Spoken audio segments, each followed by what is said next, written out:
Hello friends, good morning. നമ്മളെ എല്ലാ T V സീരിയലിലേക്ക് എല്ലാവർക്കും സ്വാഗതം. ദേ ശ്രുതിയാണെങ്കിൽ അവിടെ ഷോറൂമിൽ വന്ന് ശ്രുതിയെ സോപ്പിട്ടുകൊണ്ടിരിക്കുവാണ്. അങ്ങനെ കുറേ അങ്ങ് പറഞ്ഞു കഴിഞ്ഞപ്പോഴത്തേക്കും, നീ ഒരുപാടൊന്നും എൻ്റെ മുന്നിൽ നിന്ന് സംസാരിക്കേണ്ട, നിനക്ക് നല്ലൊരു ജീവിതം കിട്ടാൻ വേണ്ടി നീ എന്ത് ചതി വേണമെങ്കിലും ചെയ്യും, നീ ഏതറ്റം വരെ വേണമെങ്കിലും പോകുമെന്നൊക്കെ ശ്രുതി പറയുന്നു. ശ്രുതി, എനിക്ക് വേണ്ടി ഞാൻ എന്താ ചെയ്തിട്ടുള്ളതെന്ന് ശ്രുതി അന്നേരം ചോദിച്ചു. ദേ ശ്രുതിയുടെ നല്ലതിന് വേണ്ടിയിട്ടല്ലേ ഞാൻ ചെയ്തതൊക്കെ, ഒരു നിമിഷം കൊണ്ട് അതെല്ലാം മറന്നല്ലേ എന്നൊക്കെ ചോദിച്ച്, ഇന്നേ ശ്രുതി ഈ ബിസിനസ് നടത്തുന്നത് ഞാൻ കാരണമല്ലേ എന്നൊക്കെ ചോദിച്ച്, അതിന് ഞാൻ കുറേ കേട്ടതല്ലേ എന്നൊക്കെ ചോദിച്ച് ശ്രുതിയോട് തൻ്റെ ഉള്ളിലുള്ളതെല്ലാം ചോദിക്കുക. ശ്രുതി, ഒന്നും ഞാൻ എനിക്ക് വേണ്ടിയിട്ടല്ല ചെയ്തത്, ശ്രുതിക്ക് വേണ്ടിയാണ് ഞാൻ എല്ലാം ചെയ്തതെന്നും പറഞ്ഞ്, അത്രയ്ക്ക് ഇഷ്ടം എനിക്ക് ശ്രുതിയെ എന്നൊക്കെ പറഞ്ഞ് എൻ്റെ ഉള്ളു കാണിച്ചു കൊടുക്കുക. ചെറിയ തെറ്റുകളൊക്കെ ആർക്കും സംഭവിച്ചു പോകാം, അതിന് ഇത്ര വലിയ ശിക്ഷയൊക്കെ വേണോ എന്നൊക്കെ ശ്രുതി ഇങ്ങനെ ചോദിക്കുക കേട്ടോ. എന്തിനാ എന്നെ ഇങ്ങനെ ശിക്ഷിക്കുന്നത്, എനിക്കിതൊന്നും സഹിക്കാൻ പറ്റുന്നില്ല ശ്രുതി എന്ന് പറയുമ്പം, ദേ ഇതൊക്കെ നീ മുന്നേ ഓർക്കണമായിരുന്നു കേട്ടോ. എനിക്ക് നല്ല വിഷമമൊക്കെ ഉണ്ട്, കാരണം നിന്നിൽ നിന്ന് ഞാൻ ഇത്രയ്ക്കൊന്നും പ്രതീക്ഷിച്ചില്ലായിരുന്നെന്നും നീ എന്നെ കൂടെ കഴിയുന്ന ഒരാളായിട്ട് മാത്രമാണ് കണ്ടതെന്നൊക്കെ പറഞ്ഞ്, സ്നേഹിക്കുന്നെന്നൊക്കെ നീ എന്നോട് ചുമ്മാ പറഞ്ഞതല്ലേ എന്നും ശ്രുതി ചോദിക്കാം. സ്നേഹിക്കുന്ന ഒരാൾക്ക് ഇങ്ങനെ ഒരിക്കലും ചെയ്യാനായിട്ട് സാധിക്കത്തില്ല, നീ എന്നെ ഒരു ഹസ്ബൻഡായിട്ട് ഇതുവരെ കണ്ടിട്ടില്ല എന്നും ശ്രുതി പറയുമ്പം, ശ്രുതി എന്ത് വേണമെങ്കിലും പറഞ്ഞു, എങ്ങനെ വേണമെങ്കിലും പറഞ്ഞു, പക്ഷെ ഞാൻ ശ്രുതിയെ സ്നേഹിക്കുന്നില്ല എന്ന് മാത്രം പറയരുത്. ഞാൻ എത്രമാത്രം ശ്രുതിയെ സ്നേഹിക്കുന്നുണ്ടെന്ന് ശ്രുതിക്കും അറിയാവുന്ന കാര്യം തന്നെയല്ലേ എന്ന് ചോദിച്ചു. എന്നോടുള്ള ദേഷ്യത്തിനാണ് ശ്രുതി ഇങ്ങനെയൊക്കെ പറയുന്നതെന്ന് എനിക്കറിയാം. ദേ നീ ഇവിടേക്ക് വരരുതായിരുന്നു, എനിക്ക് നിന്നോട് കൂടുതലൊന്നും സംസാരിക്കാനും ഇല്ല, നീ ചെയ്തതൊന്നും എൻ്റെ മനസ്സിൽ നിന്ന് പോകുന്നില്ല. ഇവിടെ കസ്റ്റമേഴ്സും സ്റ്റാഫും എല്ലാവരും ഉണ്ട്, എല്ലാവരും ശ്രദ്ധിക്കാം, എനിക്ക് ഒരുപാട് ജോലിയുണ്ട്, നീ ഒന്ന് പോയേ എന്ന് പറഞ്ഞുകൊണ്ട് ശ്രുതി ഇങ്ങനെ പറഞ്ഞപ്പം, എന്താ എന്നെ ഒഴിവാക്കുകയാണോ എന്ന് ശ്രുതി ചോദിച്ചു. ദേ ശ്രുതിയുടെ മനസ്സിൽ നിന്ന് എന്നെ ഒഴിവാക്കാൻ പറ്റില്ലെന്ന് എനിക്ക് നന്നായിട്ട് അറിയാമെന്ന് ശ്രുതി അന്നേരം ശ്രുതിയോട് പറഞ്ഞു. ശ്രുതി, ആൻറ്റിയെ ഭയന്ന് എന്നെ വിളിക്കാതിരിക്കുന്നതൊന്നും എനിക്കറിയാമെന്നും പറഞ്ഞു. ദേ എന്നെ കാണാൻ വരാതിരിക്കുന്നതും അതുകൊണ്ടല്ലേ എന്ന് ചോദിച്ചു. ഇതിനൊന്നും ശ്രുതിക്ക് മറുപടിയില്ല. ഇപ്പോൾ എന്നോട് പോകാൻ പറയുന്നത് പോലും അമ്മയെ ഭയന്നിട്ടല്ലേ, ചെറിയൊരു കള്ളം പറഞ്ഞതിന് എനിക്ക് ഇത്ര വലിയ ശിക്ഷയൊക്കെ തരണോ? ശ്രുതിയുടെ കൂടെ ജീവിക്കാനുള്ള കൊതി കൊണ്ടാണ് ഞാൻ കള്ളം പറഞ്ഞതെന്ന് ഇങ്ങനെ ശ്രുതി പറയുമ്പോൾ, ജീവിക്കാനുള്ള കൊതി കൊണ്ട് എന്നും പറഞ്ഞുകൊണ്ട് ഇങ്ങനെ ശ്രുതി നിൽക്കുമ്പോൾ, ഡേ എന്നും പറഞ്ഞുകൊണ്ട് ദേ വരുന്നു നമ്മുടെ ചന്ദ്രമതി. ചന്ദ്രയെ കണ്ടപ്പോഴത്തേക്കും ശ്രുതിയുടെ ഉള്ളൊന്ന് കാളി, അങ്ങനെ പേടിച്ച് വരച്ചിങ്ങനെ നിൽക്കും. അപ്പോഴത്തേക്കും ശ്രുതി ഓടി അമ്മയുടെ അടുത്തേക്ക് ചെന്നു. അമ്മേ, അപ്പം നീ ഇവളെ വിളിച്ചു വരുത്തിയതാണോടാ? അയ്യോ, അപ്പോൾ വല്ലമ്മേ ഞാൻ വിളിച്ചു വരുത്തിയതൊന്നുമല്ല, അപ്പോൾ എന്ത് ധൈര്യത്തിലടി നീ ഇങ്ങോട്ട് വന്നതെന്ന് ചന്ദ്രമതി ശ്രുതിയോട് ചോദിക്കാം. ആൻറ്റി, എൻ്റെ ഭാഗത്തും തെറ്റുണ്ട്, പക്ഷേ ഞാൻ നേരത്തേക്ക് നിർത്തടി. അന്നേരം അമ്മ പതുക്കെ, ഇതൊരു സ്ഥാപനമാണ്, കസ്റ്റമേഴ്സൊക്കെ ഉണ്ടെന്ന് ശ്രുതി പറയുമ്പം, ആ ബോധ്യം നിനക്കുണ്ടായിരുന്നെങ്കിലേ ഇവളെ നീ ആദ്യം വെളിയിൽ ഇറക്കി കളഞ്ഞേനേ എന്നുള്ള കാര്യം പറയാം. നേരത്തേക്കും ചന്ദ്ര, ഇവളെ കാണരുത് സംസാരിക്കരുതെന്നൊക്കെ ഞാൻ നിന്നോട് പറഞ്ഞിരുന്നല്ലേടാ, പിന്നെയോ അമ്മ ഇവളിവിടേക്ക് കയറി വന്നതിന് ഞാൻ എന്ത് ചെയ്യാനാ, എനിക്കൊന്നും ചെയ്യാൻ പറ്റാതെ പോയിന്ന് ശ്രുതി പറയാം. അന്നേരം, എടി നീ ഇവിടേക്ക് വരുമെന്നും കണ്ണുനീര് വീഴ്ത്തി ഇവൻ്റെ മനസ്സ് മാറ്റാൻ ശ്രമിക്കുമെന്നും എനിക്ക് നന്നായിട്ട് അറിയാമായിരുന്നടി, അതുകൊണ്ട് തന്നെയാണ് ഞാൻ ഇങ്ങോട്ടേക്ക് വന്നത്. അന്നേരം, ആൻറ്റി ഞാൻ കൃത്യസമയത്ത് തന്നെയാണ് ഞാൻ എത്തിയത്. ആൻറ്റി, എനിക്ക് പറയാനുള്ളത് നിങ്ങളൊന്ന് കേൾക്കണം, ഞാൻ എന്തിനാ കള്ളം പറഞ്ഞതെന്ന് നിങ്ങളൊന്ന് അറിയണമെന്ന് പറഞ്ഞപ്പം, നീ ഒന്നും പറയണ്ട, എനിക്കൊന്ന് കേൾക്കുകയും വേണ്ട എന്ന് ചന്ദ്രമതി അങ്ങ് കട്ടായം പറഞ്ഞു. പറയേണ്ടതൊക്കെ ഞാനും നീയും വീട്ടിൽ വെച്ച് തന്നെ പറഞ്ഞു കഴിഞ്ഞതാ, ഇനി നീയുമായിട്ട് എൻ്റെ മോനോ കുടുംബത്തിനോ യാതൊരു ബന്ധവും ഇല്ല എന്നും പറഞ്ഞു. അന്നേരം അമ്മയെ പതുക്കെ ഇറങ്ങിപ്പോടി, ആൻറ്റി പ്ലീസ് ആൻറ്റി, ഇനി മേലിൽ ഇങ്ങോട്ട് വന്നു പോയേക്കരുത്, എൻ്റെ മോനെ കാണുകയും ചെയ്യരുത് സംസാരിക്കുകയും ചെയ്തു പോയേക്കരുതെന്ന് ചന്ദ്ര. അന്നേരം, ആൻറ്റി ശ്രുതി താലി കെട്ടിയ ശ്രുതിയുടെ ഭാര്യയല്ലേ ഞാനെന്ന് ശ്രുതി ചോദിക്കുമ്പം, ഭാര്യ കെട്ടിയ താലിയെ പൊട്ടിച്ചെറിയാനും അവന് പറ്റുവടിയെന്ന് ചന്ദ്രമതി പറയാം. അത് കേട്ട് ശ്രുതി ഇങ്ങനെ അന്തം വരട്ട് നോക്കി നിൽക്കുവാണ്. കൂടുതലൊന്നും സംസാരിക്കേണ്ട, ഇറങ്ങാൻ നോക്കാൻ പറഞ്ഞു. അന്നേരം, ആൻറ്റി പ്ലീസ് ആൻറ്റി എന്ന് പറഞ്ഞുകൊണ്ട് ശ്രുതി പറയുമ്പോൾ, ഇറങ്ങാനല്ലോടി നിന്നോട് പറഞ്ഞെന്ന് പറഞ്ഞുകൊണ്ട് ശ്രുതിയുടെ കയ്യെ പിടിച്ച് വലിച്ചഴിച്ച് കൊണ്ടുപോയി ആ ഡോറിൻ്റെ അവിടെ നിന്ന് അങ്ങോട്ടേക്ക് തള്ളി വിടുവാണ് ചന്ദ്ര. അപ്പോൾ അമ്മ എന്ന് വിളിച്ചുകൊണ്ട് ശ്രുതി പിന്നാലെ ചെല്ലുന്നു. അമ്മ കാര്യങ്ങൾ പറഞ്ഞ് നമുക്ക് മനസ്സിലാക്കാം അമ്മയെന്ന് പറഞ്ഞുകൊണ്ട് ശ്രുതി ഇങ്ങനെ നിൽക്കുമ്പോഴത്തേക്കും ചന്ദ്ര ഒരു ഒറ്റ തള്ളായിരുന്നു ശ്രുതി പോയൊരു വണ്ടിയിലേക്ക് ആഞ്ഞടിച്ച് അങ്ങോട്ടേക്ക് വീണു. ഒരു കൂസലും ഇല്ലാതെ ചന്ദ്രമതി ഇങ്ങനെ നിൽക്കുക. ഇത് കണ്ടു കഴിഞ്ഞപ്പോഴത്തേക്കും ശ്രുതിക്ക് ഭയങ്കര സങ്കടം. ശ്രുതി അന്നേരം തിരിഞ്ഞു നോക്കി, ഇനി ഇവിടേക്കോ എൻ്റെ വീട്ടിലേക്കോ വന്നു പോയേക്കരുത്, കൺമുന്നിൽ കണ്ടുപോയേക്കരുത് നിന്നെ എന്ന് ചന്ദ്രമതി. ഇറങ്ങിപ്പോടി എന്നും പറഞ്ഞുകൊണ്ട് ഇങ്ങനെ ശ്രുതിയെ അപമാനിക്കാം. വാട ഇങ്ങോട്ടെന്ന് പറഞ്ഞുകൊണ്ട് ചന്ദ്രമതി എന്നിട്ട് ഉന്തി തള്ളി ശ്രുതിയും കൊണ്ട് അകത്തേക്ക് പോയി. ശ്രുതി തിരിഞ്ഞു നോക്കി പോകുന്നു. അതിനുശേഷം റോട്ടിലൂടെ ഇങ്ങനെ നടന്നു വരിക. ശ്രുതി രണ്ടും കൽപ്പിച്ചാണ് വരുന്നത് കേട്ടോ. ഇത് കഴിഞ്ഞതിന് ശേഷം പിന്നെ കാണിക്കുന്ന വീട്ടിൽ രവിയേട്ടൻ, അതുപോലെ നമ്മുടെ രേവതി, ഇവരെല്ലാവരും കൂടി ഇങ്ങനെ അവിടെ സംസാരിച്ചുകൊണ്ട് നിൽക്കുക. അപ്പോൾ ദേ നേരത്തെ അപ്പോൾ ഫോൺ എടുത്ത് സച്ചി ഇങ്ങനെ വിളിച്ചുകൊണ്ടിരിക്കുക കേട്ടോ. അപ്പോൾ ഫോൺ സ്വിച്ച് ഓഫ് ആണെന്നാണ് പറയുന്നത്. എടാ എന്തായടാ കിട്ടുന്നില്ല എന്ന് ചന്ദ്രമതി ചോദിക്കുന്നുണ്ട്. അപ്പം അവൻ്റെ ഫോൺ സ്വിച്ച് ഓഫ് ആണെന്ന് പറഞ്ഞു. സുധിയെ വിളിക്കുന്നത്. അപ്പോൾ നേരത്തെ ഞാൻ വിളിച്ചപ്പോഴും സ്വിച്ച് ഓഫ് ആയിരുന്നു എന്ന് രവിയേട്ടൻ പറഞ്ഞു. എന്നിട്ടിങ്ങനെ നോക്കുക വാച്ചിൽ, സമയം എത്രയായി, അവനെന്ത് ഇതുവരെയായിട്ടും വരാത്തതെന്നൊക്കെ ചിന്തിക്കുക കേട്ടോ. എവിടെ പോയി കിടക്കുകയാണോ അവോ എന്നും പറഞ്ഞു ടെൻഷൻ അടിച്ചിരിക്കുക രവിയേട്ടൻ. അങ്ങനെ ഇവരെല്ലാവരും ആദ്യം പിടിച്ചിരിക്കുന്നു. എൻ്റെ ദൈവം, എൻ്റെ കുഞ്ഞിന് എന്താണാവോ പറ്റുക, എവിടെയെങ്കിലും പോകുന്നുണ്ടെങ്കിൽ എന്നോട് പറയാതെ പോവില്ല എന്നൊക്കെ പറഞ്ഞ് നിൽക്കുമ്പോൾ, പറഞ്ഞാൽ വിടാത്ത സ്ഥലത്ത് പറയാതെ പോകത്തില്ലേ എന്ന് സച്ചി അന്നേരം ചോദിച്ചു. അവൻ പാർലറടുത്തേ കാണാൻ പോയതായിരിക്കുമെന്ന് സച്ചി പറയുമ്പോഴത്തേക്കും ചന്ദ്ര ചാടി ഇങ്ങ് എഴുന്നേറ്റ് കിട്ടോ. അവൻ അവളെ കാണാൻ പോവത്തില്ല, എന്നെ ധിക്കരിച്ച് അവൻ ഒന്നും ചെയ്യത്തില്ല എന്നൊക്കെ പറഞ്ഞുകൊണ്ട് ചന്ദ്ര ഭയങ്കരമായിട്ട് ഇങ്ങനെ ഷൗട്ട് ചെയ്ത് സംസാരിക്കുന്നു. ഇത് കേട്ടപ്പം ശ്രുതിയുടെ കാര്യത്തിൽ അവൻ നീ പറയുന്നത് കേൾക്കണമെന്നില്ല ചന്ദ്രേ എന്ന് രവിയേട്ടൻ പറയുമ്പം, ശരിയാ, അന്ന് നീലിമ കാശ് കൊടുത്തത് വീട്ടിൽ പറയാത്ത വിഷയത്തിൽ അമ്മ ശ്രുതിയിൽ നിന്നും അദ്ദേഹത്തെ അകറ്റാൻ ശ്രമിച്ചിരുന്നല്ലോ. എന്നിട്ട് എന്താ ഉണ്ടായി എന്ന് രേവതി ചോദിച്ചു. പാത്തും പതുങ്ങിയും അമ്മ കാണാതെ അദ്ദേഹം ശ്രുതിയെ പോയി കണ്ടില്ലേ, സംസാരിക്കുകയൊക്കെ ചെയ്തില്ലേ എന്നൊക്കെ ചോദിച്ചപ്പോൾ ഇങ്ങനെ നോക്കുക ചന്ദ്ര. അപ്പോൾ ഇനി അവനെ പ്രതീക്ഷിക്കേണ്ട, അവളെ കാണാൻ പോയിട്ടുണ്ടെങ്കിൽ അവൾ അവനെ വിടുകയില്ല എന്ന് പറഞ്ഞു സച്ചി. അപ്പോഴത്തേക്കും ചന്ദ്രയുടെ ചങ്കിടിക്കാൻ തുടങ്ങി. ചങ്കിടിച്ച് ഇങ്ങനെ നിൽക്കുക. അപ്പോഴത്തേക്കും നമ്മുടെ സുധി അങ്ങോട്ടേക്ക് കയറി വന്നു. സുധി കയറി വന്നപ്പോൾ ചന്ദ്രയ്ക്ക് ആശ്വാസമായി. ഇവരെല്ലാവരും ഇങ്ങനെ അന്തം വിട്ട് ഇങ്ങനെ സുധിയെ തന്നെ നോക്കി ഇങ്ങനെ നിൽക്കുക. സുധി ഇവരെല്ലാവരെയും കണ്ടു കഴിഞ്ഞപ്പോൾ മൈൻഡ് പോലും ചെയ്യുന്നില്ല. ഡോർ അടച്ചു. എന്നിട്ടിങ്ങനെ ഒന്നും മൈൻഡ് ചെയ്യാതെ അകത്തേക്ക് കയറി പോകാൻ നോക്കുക. സ്റ്റെയർ കയറി അങ്ങ് പോകാൻ നോക്കിയപ്പോഴത്തേക്കും ചന്ദ്ര എടാ എന്നും പറഞ്ഞ് വിളിച്ചു കേട്ടോ. അപ്പോൾ സുധി ഇങ്ങനെ ഭയങ്കര ഇതിലേക്ക് നിൽക്കുന്നു. നിൽക്കടാ അവിടെ, നീ ഇത്രയും നേരം എവിടെയായിരുന്നു, നീ എന്താ വരാൻ വൈകിയെന്ന് ചോദിച്ചു. അത് പിന്നെ ലോഡ് വന്നിരുന്നു, അതുകൊണ്ട് കടയടയ്ക്കാൻ വൈകിയെന്ന് സുധി പറയാം. എടാ നീ എന്നോട് കള്ളം പറയാണോടാ, നീ ശ്രുതിയെ കാണാൻ പോയോന്ന് ചോദിച്ചു ചന്ദ്ര. ഇല്ലമ്മേ, ഞാൻ പോയിട്ടില്ല എന്ന് സുധി. അമ്മ പറയുന്നത് ഇന്ന് വരെ ഞാൻ അനുസരിക്കാതിരുന്നിട്ടുണ്ടോ എന്ന് സുധി അന്നേരം ചന്ദ്രയോട് പറയാം. എന്നും പറഞ്ഞുകൊണ്ട് ചന്ദ്ര അന്നേരം നിൽക്കുക കേട്ടോ. വലിയ പ്രതീക്ഷയായി ചന്ദ്രയ്ക്ക്.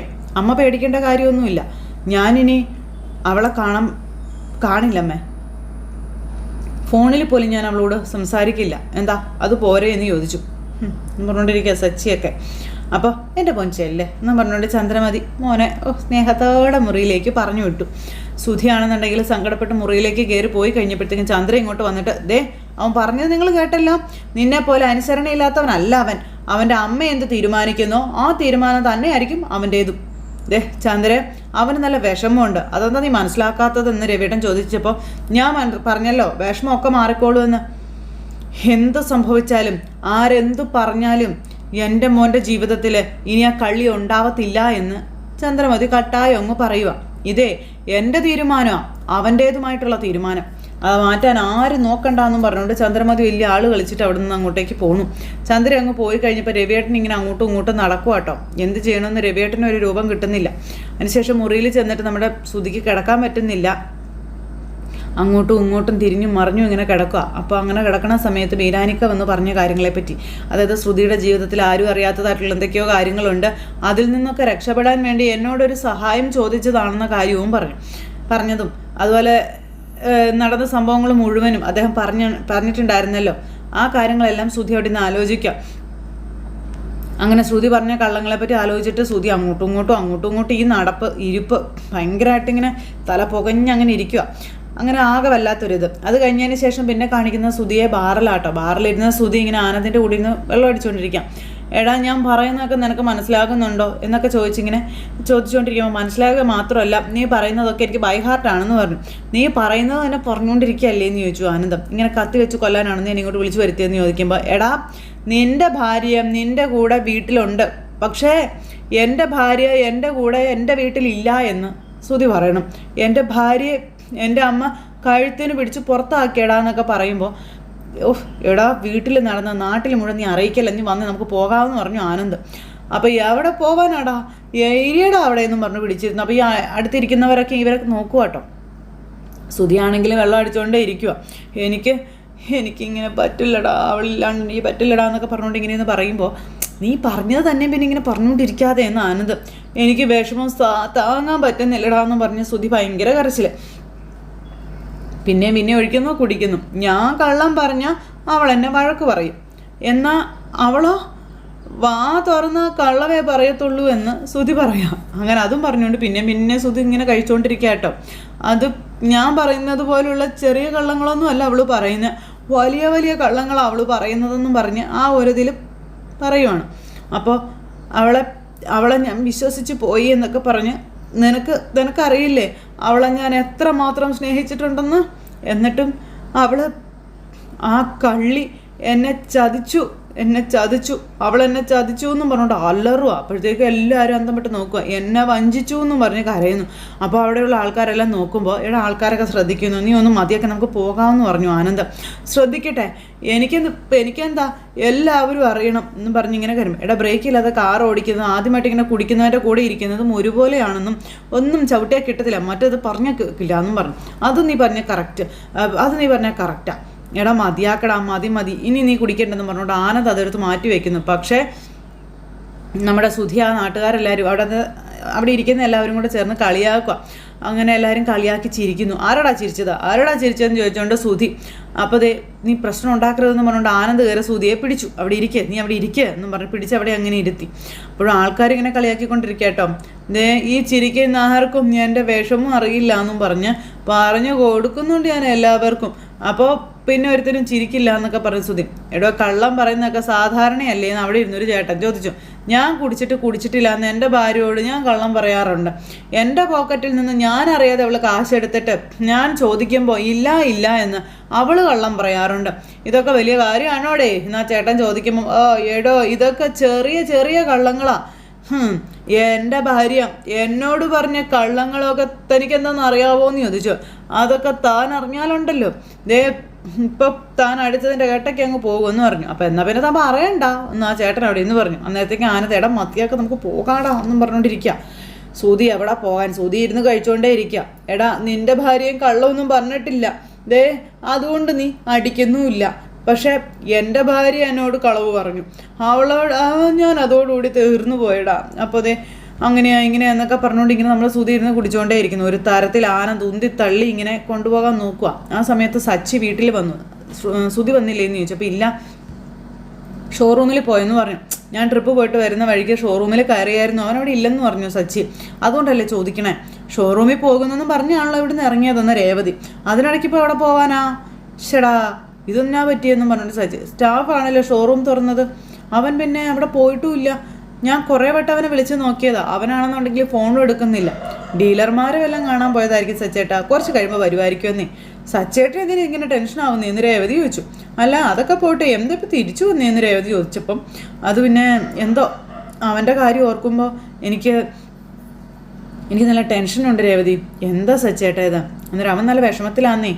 ഇതുവരെ ഞാൻ അവനെ ഇങ്ങനെ കണ്ടിട്ടേ ഇല്ല എന്നൊക്കെ പറഞ്ഞപ്പം ആർക്കായാലും സഹിക്കാൻ പറ്റത്തില്ലല്ലോ സച്ചേട്ടാ. സത്യം അവൾക്ക് അദ്ദേഹത്തോടെങ്കിലും പറയാമായിരുന്നു എന്ന് രേവതി പറഞ്ഞു. പറഞ്ഞിരുന്നെങ്കിൽ ഈ വിഷയം ഇത്രയ്ക്കൊന്നും സീരിയസ് ആയി മാറില്ലായിരുന്നു. വീരാനെ പിടിച്ചിങ്ങോട്ട് കൂട്ടിക്കൊണ്ട് വരുമ്പോഴും ഈ വിഷയം ഇങ്ങനെ വഴിതിരിഞ്ഞു പോകുമെന്ന് ഞാൻ സ്വപ്നത്തിൽ പോലും കരുതിയില്ല എന്ന് പറഞ്ഞു സച്ചി. സച്ചേട്ടാ നമ്മൾ തെറ്റൊന്നും ചെയ്തിട്ടില്ല, അദ്ദേഹത്തെ കണ്ടിട്ടും നമ്മൾ കൂട്ടിക്കൊണ്ട് വരാതിരുന്നെങ്കിൽ അത് തെറ്റായി പോയേനെ എന്ന് രേവതി സച്ചിയോട് പറയാട്ടോ. ഈ കുടുംബത്തോട് ചെയ്യുന്ന ചതിയായി പോയേനെ അതെന്ന് പറഞ്ഞപ്പം എന്തായാലും കുടുംബത്തിലെ സമാധാനം പോയി കിട്ടി. ശ്രുതി ഇപ്പോൾ വീട്ടിലേക്ക് എങ്ങനെയെങ്കിലും കൂട്ടിക്കൊണ്ട് വരണമെന്നാണോ സച്ചിയേട്ടൻ പറയുന്നതെന്ന് ചോദിച്ചപ്പോൾ ആ വിഷയത്തിൽ ഞാനായിട്ടൊന്നും പറയുന്നില്ല, നമ്മളതിൽ തലയിടാതിരിക്കുന്നത് തന്നെയാണ് നല്ലതെന്ന് സച്ചി പറഞ്ഞു. എന്തു വേണമെന്ന് അമ്മയും ശ്രുതിയും കൂടെ തീരുമാനിക്കട്ടെ. അതിനമ്മ തീരുമാനിച്ച് കഴിഞ്ഞല്ലോ. ഈ ജന്മം ശ്രുതിയെ ഇനി വീട്ടിൽ കയറ്റില്ലെന്നല്ലേ പറയുന്നതെന്ന് രേവതി ചോദിക്കുമ്പോൾ എന്ത് സംഭവിക്കുമെന്ന് നമുക്ക് കാത്തിരുന്ന് കാണാം, നമ്മളായിട്ട് ഇനിയൊന്നും പറയാനായിട്ട് നിൽക്കണ്ടെന്ന് പറഞ്ഞു. എന്തായാലും ചെയ്ത തെറ്റിനുള്ള ശിക്ഷ അത് പാർലറെടുത്ത് അനുഭവിക്കണമല്ലോ, അനുഭവിച്ചേ പറ്റുള്ളൂ. ഇവിടെ ഇത്രയ്ക്കൊക്കെ പ്രശ്നം നടന്നിട്ട് നമ്മൾ അച്ചമ്മയൊന്നും അറിയിച്ചിട്ടില്ലല്ലോ.